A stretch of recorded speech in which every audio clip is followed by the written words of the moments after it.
1929 adalah tahun depresi ekonomi terburuk dalam sejarah modern. Ini menyebabkan bank-bank bangkrut, antri sembako, pengangguran bertambah dan penurunan PDB dunia lebih dari 15%. Konteksnya, hipotek 2008. Krisis dan resesi yang terjadi menyebabkan penurunan PDB dunia hanya sebesar 1%. Jadi, ya ini buruk. Hal ini juga dirusak oleh banyak kebijakan yang buruk karena pada saat itu, perekonomian modern seperti yang kita kenal sekarang baru benar-benar mulai beroperasi dan belum ada yang tahu cara mengendalikannya. Depresi hebat dan semua teori seputar itu pas untuk divideokan per episode yang akan muncul dalam beberapa minggu ke depan. Tapi yang ingin saya fokuskan hari ini adalah yang mengakhiri kemerosotan ekonomi. Para pelajar sejarah mungkin akan berkata, ya ini sangat biasa. Itu karena Perang Dunia Kedua dan ini masuk akal di atas kertas. Perang Dunia Kedua, di seluruh dunia kita menyaksikan pembangunan pabrik-pabrik, tenaga kerja yang dipekerjakan, dan infrastruktur proyek-proyek didanai, dan pemerintah mengesampingkan anggaran dan secara efektif menghasilkan anggaran terbesar stimulus yang pernah ada. Semuanya atas nama memenangkan perang. Perekonomian perang masih berlaku saat ini seperti pada tahun 1940-an. Amerika adalah negara dengan perekonomian terbesar di dunia yang juga memiliki anggaran militer terbesar di dunia. Perusahaan terbesarnya adalah Walmart dan lalu angkatan bersenjata. Kebijakan militer dalam arti tertentu saling terkait dengan kebijakan ekonomi, seperti halnya pajak penghasilan dan suku bunga. Tapi ini menimbulkan pertanyaan, apakah perang benar-benar bagus bagi perekonomian? Kalau ini berhasil pada 1940-an, apa yang membuat itu tidak lagi begitu sekarang? Seperti biasa, mari kita mulai dengan awal bagaimana belanja pertahanan sebenarnya membantu perekonomian. Saat pemerintah menilai kesehatan dan kemakmuran suatu perekonomian, mereka akan memperhatikan pada beberapa indikator utama. Hal-hal seperti angka PDB, tingkat pertumbuhan, inflasi, pengangguran, dan bahkan harga pasar saham yang besar pun adalah indikator yang baik mengenai kesehatan suatu negara secara keseluruhan. Karena politik tetaplah politik. Seringkali hal ini menjadi prioritas utama pemerintah, angka terlihat sebagus mungkin meskipun kenyataannya kurang. Pengangguran misalnya, seringkali adalah isu besar yang berdampak langsung pada pemilu. Saat ini cara yang tepat untuk menurunkan angka pengangguran adalah dengan memastikan perekonomian tumbuh pada tingkat yang sehat sejalan dengan atau melampaui pertumbuhan penduduk, dan itu adalah pelayanan yang sehat. Sektor ini dipertahankan untuk mempekerjakan banyak orang dengan pekerjaan bergaji baik. Sekarang misalnya, kamu adalah pemimpin dunia yang kurang jujur dan maju pemilu. Dengan angka ketenaga kerjaan yang buruk, apa yang kamu lakukan? Celah besar dalam indikator khusus ini adalah definisi pekerjaan adalah orang yang bekerja setidaknya 1 jam per minggu. Jadi ya kalau kamu bekerja misal 1 jam shift di McDonald's seminggu, maka kamu dihitung bekerja, kamu beruntung. Perusahaan seperti McDonald dapat mempekerjakan lebih banyak orang yang bekerja dengan shift daripada mempekerjakan karyawan full time, meskipun hasil bersihnya adalah jumlah jam kerja yang sama.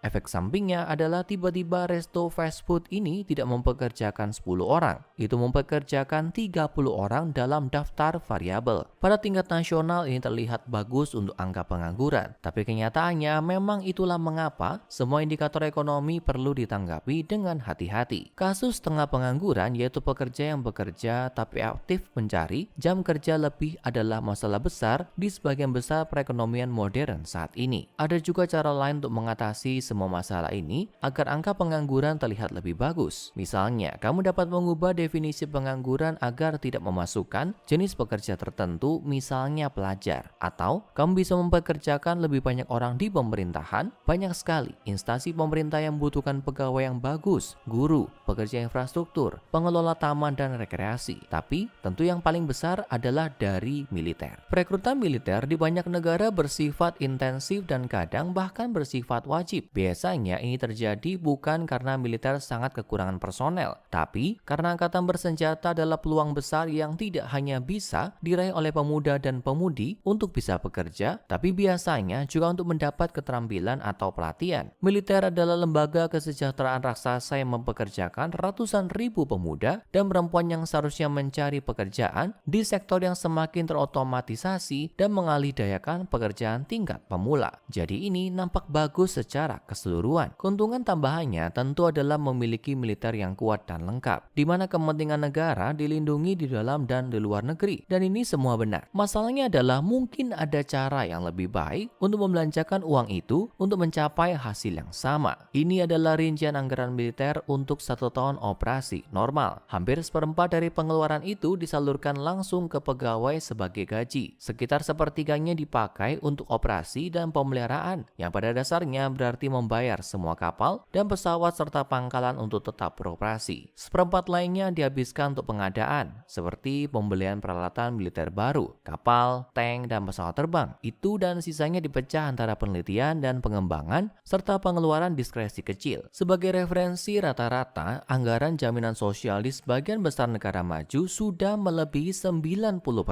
dari anggaran itu dipakai untuk pembayaran langsung kepada penerima. Bagus, tapi tentu ada dua hal. Militer memang membutuhkan peralatan dan semua untuk tetap beroperasi, tapi mereka masih punya tujuan utama menjadi tentara. Dan ya, ini benar, tapi sekali lagi kita di sini bukan untuk melihat bagaimana militer membelanjakan uangnya. Kita sedang mendiskusikan apakah pengeluaran ini baik untuk perekonomian. Dan jawabannya adalah iya, tapi bisa jadi lebih baik. Hal lain yang mungkin bisa dilihat, semua pengeluaran ini tidak akan langsung ke rumah tangga militer, tapi tetap mengalir ke perusahaan dan kontraktor yang masih perlu membayar karyawannya. Dan ini adalah poin yang bagus. Tapi sekali lagi, pemerintah misalnya bisa langsung membayar Walmart untuk mempertahankan banyak orang bekerja. Masalahnya, tidak ada alasan untuk membayar langsung ke kontraktor pertahanan. Itu beda dengan membayar itu langsung ke lembaga swasta atau bahkan individu yang berkaitan dengan perekonomian. Satu-satunya hal yang membuatnya lebih cocok secara politis karena tidak memberikan kesejahteraan bagi perusahaan. Kalau hanya melihat angka PDB yang adalah sebuah kesalahan, kamu mungkin akan melihat kesalahan peningkatan pertumbuhan selama masa perang karena besarnya pengeluaran pemerintah untuk mendanai upaya militer ini, serta membangun kembali infrastruktur yang hancur dalam konflik itu. Dan ya,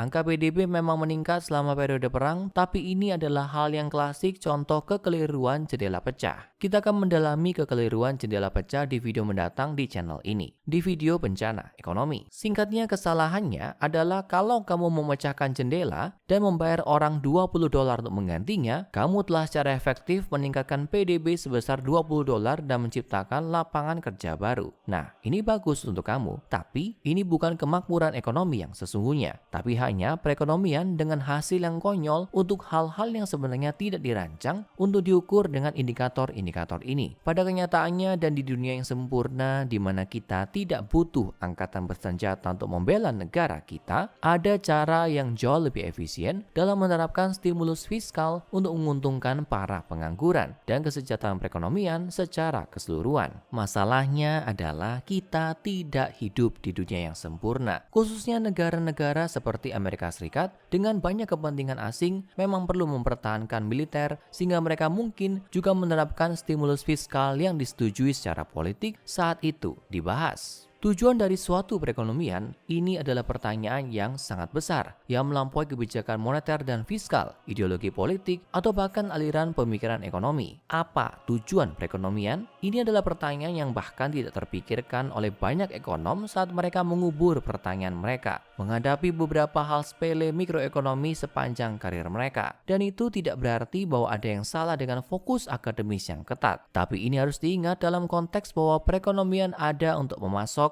guna kepuasan konsumen. Artinya, suatu pekerjaan hanya bernilai bagi perekonomian jika pekerjaan itu memberikan nilai tambah bagi perekonomian seperti yang dinilai oleh konsumen. Dan kenyataannya, pekerjaan militer tidak demikian. Pekerjaan-pekerjaan ini tidak menghasilkan barang konsumsi atau barang modal yang lalu dapat dipakai untuk memproduksi barang-barang konsumen, sehingga barang-barang itu tidak bernilai bagi perekonomian konsumen. Tentu, ada manfaatnya kalau kita merasa aman dan punya perbatasan perbatasan yang aman. Tapi kenyataannya sebagian besar negara akan mampu mencapai ini dengan anggaran yang jauh lebih kecil. Hal lainnya adalah ini justru dapat memperburuk perekonomian. Kembali ke contoh upaya perang Amerika selama Perang Dunia Kedua. Semua pabrik yang diperlengkapi kembali dan para pekerja yang dipekerjakan di pertempuran di luar negeri atau pembuatan perlengkapan militer di rumah tidak dipakai untuk tujuan utamanya. Ini adalah pabrik dan pekerja yang semestinya memproduksi barang konsumsi untuk meningkatkan kualitas hidup sesamanya, tapi mereka malah membuat kapal perang untuk mengakhiri hidup sesamanya. Tentu, tragedi perang yang paling besar adalah jatuhnya korban jiwa. Tapi kalau kita melihatnya dari sudut pandang lain, dengan kacamata ekonomi yang tidak berperasaan, kita dapat mengatakan bahwa para pekerja yang mati dan pabrik yang hancur sayangnya tidak akan pernah bisa berfungsi untuk menambah nilai perekonomian lagi. Itu berarti pendidikan, pelatihan, dan keahlian selama bertahun-tahun terbuang percuma. Tujuan perekonomian adalah untuk meningkatkan taraf hidup para peserta perekonomian dan perang menghasilkan hal yang sebaliknya. Hal penting lainnya yang perlu diperhatikan adalah bahwa perang adalah pendorong besar teknologi. Hal-hal seperti makanan kaleng, oven microwave, dan bahkan internet lahir dari pencarian itu untuk mendapatkan keunggulan dalam perang. Jadi ini benar dalam arti tertentu, tapi sekali lagi ini adalah argumen yang sangat sempit. Kenyataannya adalah bahwa efek samping teknologi kecil yang membahagiakan ini jauh dari motivasi utama dalam penelitian dan pengembangan militer. Lebih banyak inovasi terjadi dalam perekonomian yang berorientasi pada konsumen, di mana perusahaan berjuang untuk mendapat keunggulan kompetitif yang sama, bukan dari kombatan musuh, melainkan perusahaan lain bersaing untuk mendapatkan uang konsumen yang sama. Hal lainnya adalah penelitian dan pengembangan perusahaan hampir secara eksklusif dilakukan dengan fokus tentang bagaimana meningkatkan kehidupan orang lain daripada meledakkannya. Kalau ada teknologi yang meningkatkan kualitas hidup, mungkin akan lebih maju jika sumber dayanya dan keahlian tidak dialihkan untuk menghasilkan jet tempur yang sedikit lebih baik. Jadi ini semua mungkin terdengar masuk akal, juga sedikit kontroversial. Tapi tidak dapat dipungkiri bahwa perekonomian Amerika ada dalam kondisi yang sangat buruk dibandingkan sebelum Perang Dunia Kedua. Dan lalu setelah Perang Dunia Kedua, keadaan berjalan dengan sangat baik. Jadi kalau bukan perang, apa penyebabnya? Yang sebenarnya terjadi adalah Amerika Serikat secara de facto adalah pemimpin sekutu pada akhir perang dan mampu bernegosiasi untuk seperti pembentukan PBB, dan mungkin yang lebih penting adalah konferensi Hutan Breton. Nanti kita akan membahas Hutan Breton saat kita mendalami ekonomi Amerika Serikat. Tapi yang perlu kamu tahu adalah bahwa ini secara efektif menjadikan Amerika Serikat sebagai pusat perekonomian dunia, setidaknya di antara negara-negara yang berpihak pada Barat. Hal lainnya adalah Amerika adalah kekuatan industri yang pada saat itu mayoritas uangnya ada di manufaktur. Dan dengan pengaruhnya di pasar dunia baru, manufaktur ini sangat kompetitif karena semua pabrik di Jepang dan Jerman menjadi puing-puing. Amerika Serikat pada dasarnya mampu mendikte kondisi perekonomian dunia di kemudian hari, setengah dari abad ke-20, dan ini lebih berkaitan dengan kemakmuran ekonominya dibandingkan perang dengan kehancuran tak terhitung yang pernah terjadi. Kebanyakan ekonom bukanlah idealis moral yang akan menganjurkan pembongkaran total semua militer di seluruh dunia karena itu buruk dan tidak berkontribusi secara aktif demi kesejahteraan umat manusia. Kita tahu pertahanan negara dan kemampuan kekuatan asing untuk memproyeksikan pengaruh adalah sesuatu yang sangat berharga dalam kapasitas non-ekonomi. Tapi untungnya tampak sebagian besar ekonom dan masyarakat mulai beralih dari gagasan bahwa perang baik bagi perekonomian. Kita semua ingin meningkatkan kekayaan kita untuk menjalani kehidupan yang lebih bahagia dan memuaskan. Studi ekonomi mendalami bagaimana individu, institusi, dan negara mengejar kekayaan dan bagaimana mereka memakainya untuk mencapai tujuan kemakmuran. Perang yang pada dasarnya adalah peristiwa kehancuran besar-besaran tidak boleh disamakan dengan perang apapun yang secara aktif berkontribusi pada peningkatan kekayaan dan perbaikan kualitas hidup. Halo teman-teman, terima kasih sudah menonton video terbaru dari Ekonomi Terungkap. Jangan lupa untuk segera like, subscribe, komen, dan bagikan video ini, dan nantikan video-video menarik lainnya dari Ekonomi Terungkap.